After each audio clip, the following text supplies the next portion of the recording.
ہانی story میں آپ کو خوش آمدید کہتا ہوں۔ کپڑے دھوتے ہوئے میری قمیض اور شلوار گیلی ہو چکی تھی۔ گیلے کپڑوں میں مجھے الجھن ہو رہی تھی۔ میں گھر میں اکیلی تھی تو میں نے اپنی بلیزر اتار دی اور صرف قمیض پہن لیا۔ قمیض کے بھیگنے کی وجہ سے میرا وجود نمایاں ہو رہا تھا۔ میں اکیلی تھی، اس لیے مجھے کسی کے دیکھ لینے کا کوئی ڈر نہ تھا اور میں بے فکری سے کپڑے دھو رہی تھی۔ مگر اگلے ہی لمحے یہ دیکھ کر تو میری جان نکل گئی، کیونکہ میرے سامنے تو ناظرین کہانی کا فل مزہ لینے کے لیے اسے آخر تک سنیے گا۔ میری شادی 2 سال پہلے ہوئی تھی۔ ہم دونوں میاں بیوی میں پہلی رات بھی اچھی انڈرسٹینڈنگ ہو گئی تھی۔ میرے شوہر میرا بہت خیال رکھتے، میری ہر فرمائش اور خواہش پوری کرتے۔ وہ کسی فارن کمپنی میں جاب کرتے تھے۔ 1 سال پہلے کمپنی نے انہیں بیرون ملک بھیج دیا۔ شروع میں تو بہت پریشان ہوئی، کیونکہ ان کی عادت تھی مجھے۔ دن تو گزر جاتا مگر رات کی تنہائیاں ڈسنے کو آتی۔ نہ جانے کتنی ہی راتیں میں نے رو کر گزارے۔ پھر آہستہ آہستہ جدائی برداشت کرنے کا سلیقہ آتا گیا، اور کبھی میکے اور زیادہ تر سسرال میں میرا ٹائم گزرنے لگا۔ سسرال میں میری ساس اور سسر تھے۔ میرے ایک ہی نند ہے جو کہ میرے شوہر کی چھوٹی بہن ہے۔ اس کی شادی ہو چکی اور وہ ہر دوسرے تیسرے مہینے بعد میکے اپنے والدین سے ملنے آتی اور 1-2 ہفتے رہ کر واپس اپنے سسرال چلی جاتی۔ میرا سسرال چند 20 افراد پر مشتمل ہے۔ نند سے میری بہت بنتی ہے۔ وہ بہت اچھی طبیعت رکھنے والی صاف دل خاتون ہے۔ وہ نند سے زیادہ میری سہیلی ہے۔ ہم عمر ہونے کے ساتھ ساتھ ہم دونوں کے مگر بھی تقریباً ایک جیسے ہیں۔ پچھلے دنوں میری نند کو اس کا دیور ہمارے یہاں چھوڑ گیا اور 2 ہفتے بعد لے جانے کا کہہ کر واپس چلا گیا۔ میری نند کا خاوند بسلسلہ روزگار دور رہتا اور 2-3 ہفتے بعد وہ 2 دن کے لیے گھر آتا۔ نند کے ساتھ وقت گزارتے پتہ ہی نہ چلا، اور ایک شام اس کا دیور اسے لینے کے لیے آ گیا تو میری ساس نے اسے کہا کہ کل نہیں پرسوں چلے جانا، تو نند کے دیور نے کہا ٹھیک ہے، پرسوں چلے جائیں گے۔ اس کا دیور ہے 20 سال کا جوان، کالج کا اسٹوڈنٹ ہے اور بہت اچھے اخلاق و آداب کی بدولت سب رشتہ داروں میں ایک اچھی شہرت رکھتا ہے۔ دوسرے دن میری نند اپنی امی کے ساتھ دوسرے رشتہ داروں سے ملنے کے لیے ان کے ہاں چلی گئی۔ مجھے بھی ان کے ساتھ جانا تھا، مگر میں نے 2 دن پہلے ہی سے کپڑے دھونے کا پروگرام بنا رکھا تھا۔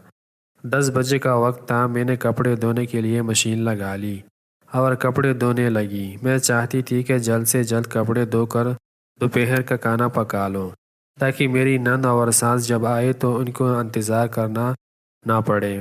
کپڑے دھوتے ہوئے میری قمیض اور شلوار گیلی ہو چکی تھی۔ گیلے کپڑوں میں مجھے بہت الجھن ہو رہی تھی اور میں گھر میں اکیلی بھی تھی، تو میں نے اپنی بلیزر اتار دی اور صرف قمیض پہن لیا۔ قمیض کے بھیگنے کی وجہ سے میرا وجود نمایاں ہو رہا تھا۔ میں اکیلی تھی، اس لیے مجھے کسی کے دیکھ لینے کا کوئی ڈر نہ تھا اور میں بے فکری سے کپڑے دھو رہی تھی۔ کچھ وقت گزرا تھا کہ اچانک میری نند کا دیور میرے سامنے آ کر کھڑا ہو گیا۔ میں اچانک سے اس کو دیکھ کر پریشان سی ہو گئی۔ وہ اوپر والے گیسٹ روم میں سویا ہوا تھا۔ میں بھول ہی گئی تھی کہ یہ بھی آیا ہوا ہے۔ پھر میں نے پوچھا اٹھ گئے جناب، مگر اس نے میری بات کا کوئی جواب نہ دیا اور وہ میرے بھیگے ہوئے وجود کو دیکھنے لگا۔ میں یہ بھول ہی گئی تھی کہ میں نے اندر کچھ نہیں پہنا ہوا ہے، اور اس وقت میرے گیلے کپڑوں میں سے اگلا حصہ صاف اور واضح نظر آ رہا تھا۔ اس کے اس طرح دیکھنے سے میں دہل سی گئی۔ پھر میں نے فوراً اسے کہا تم اندر بیٹھو، میں تمہارے لیے ناشتہ بنا کر لاتی ہوں، مگر وہ نہ گیا اور وہی کھڑا رہا۔ پھر اچانک سے اس نے مجھے دبوچ لیا۔ مجھے اس سے اسی حرکت کا بالکل بھی اندازہ نہ تھا کہ یہ میرے ساتھ ایسا بھی کر سکتا ہے۔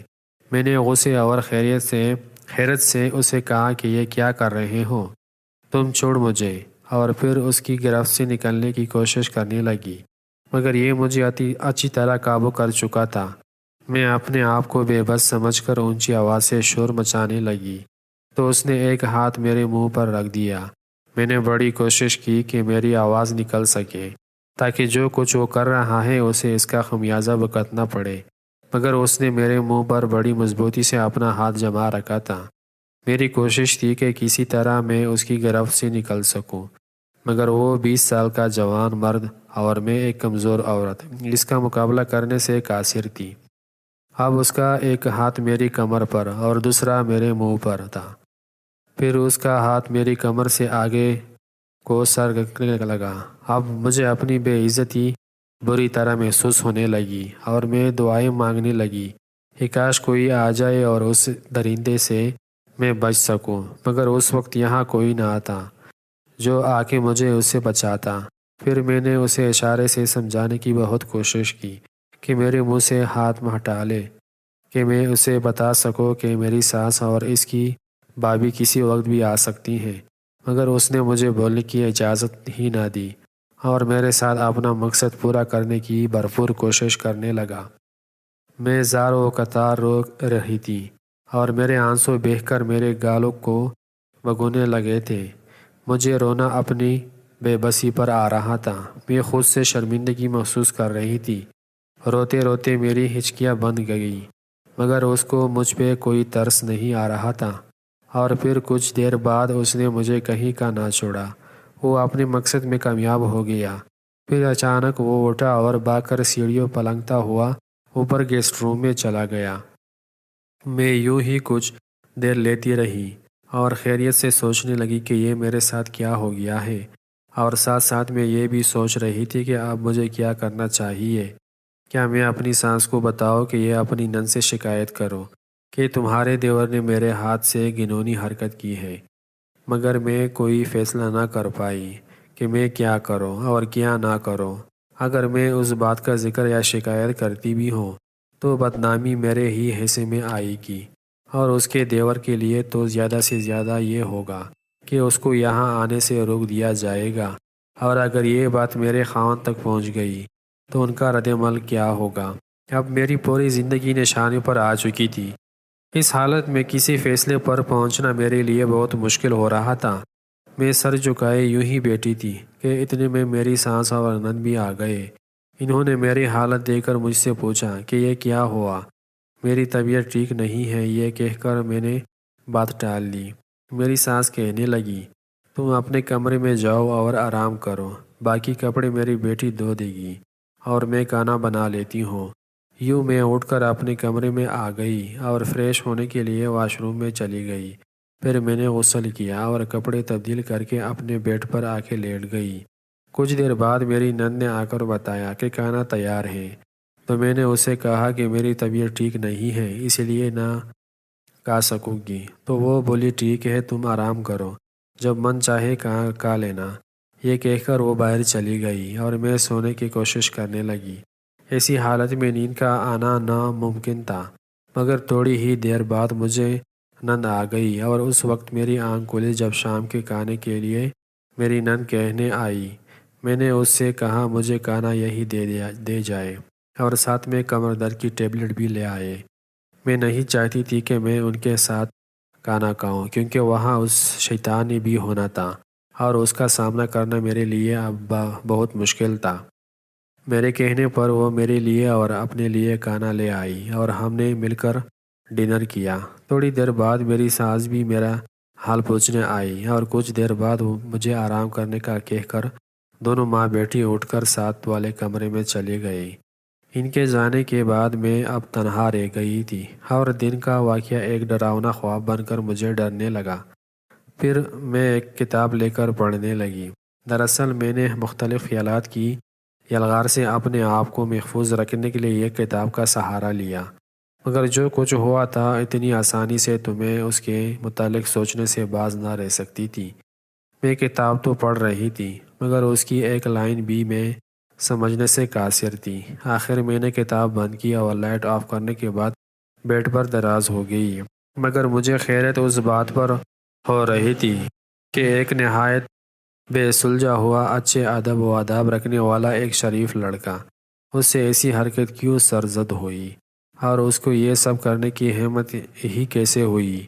وہ تو مجھے باجی کہہ کر پکارتا تھا، اور مجھے نہیں یاد پڑتا کہ میں نے اسے کبھی اپنی جانب غلط نگاہوں سے دیکھتے ہوئے پایا ہو۔ جو ان جوان آدمی کسی عورت کو دیکھ کر چوری چوری ہی صحیح مگر شہوت کی نظر سے دیکھ لیتے ہیں، مگر اس کو کبھی ایسے حرکت کرتے میں نہیں دیکھا تھا۔ مگر آج اچانک اسے کیا ہوا کہ وہ پاگلوں کی طرح مجھ پر جھپٹ پڑا۔ آخر کیوں؟ کیا اس کی بات کی یہ وجہ تھی کہ میرے وجود پر چپکے ہوئے گیلے کپڑے جن میں میرا سب کچھ واضح طور پر نظر آ رہا تھا؟ کیا اسی لیے وہ مجھے اس حالت میں دیکھ کر اپنے آپ پر قابو نہ رکھ سکا؟ تو کیا اس کا مطلب یہ ہے کہ میں خود ہی نادستگی میں اس کے لیے دوتے گناہ کا پیغام بن گئی تھی؟ اب یہ ساری باتیں ایک سوال بن کے میری دماغ میں گھوم رہی تھی، مگر اس بات میں کوئی شک نہیں کہ میں اس وقت جس حالات میں تھی تو کوئی بھی مرد مجھے دیکھ کے اپنے ہوس کو بیٹھتا۔ یہ سب باتیں سوچتے ہوئے میرے دل میں جو اس کے لیے نفرت بھر چکی تھی وہ اب آہستہ آہستہ جانے لگی، اور اس معاملے میں میں خود کو ہی قصوروار ٹھہرنے لگی۔ مگر میں سچ کہوں تو جب وہ میرے ساتھ یہ سب کر رہا تھا تو اس وقت مجھے بھی سکون حاصل ہو رہا تھا، کیونکہ میرے شوہر کو بیرون ملک گئے ہوئے 1 سال کا عرصہ ہو چکا تھا، اور میں اس کی کمی کو بڑی شدت سے محسوس کرتی ہوں۔ اب اس واقعے کے بعد مجھے بھی کچھ ہونے لگا تھا، اور میں یہ سوچنے لگی کہ کاش اگر وہ میرے ساتھ زبردستی نہ کرتا اور مجھے ویسے کسی طرح ورغلا لیتا تو کتنا مزہ آتا، اور میں اسے وہ لذت دیتی جو میں نے 1 سال سے بچا کے رکھی ہوئی ہے۔ اس بات کو لے کر میرے لبوں پر ایک مسکراہٹ سی پھیل گئی، اور یہی سوچتے سوچتے کچھ ہی دیر میں ہی میں نیند کی وادیوں میں چلی گئی۔ دوستو، اگر یہ ویڈیو آپ کو پسند آئی ہو تو ویڈیو کو لائک کریں، چینل کو سبسکرائب کریں تاکہ اس طرح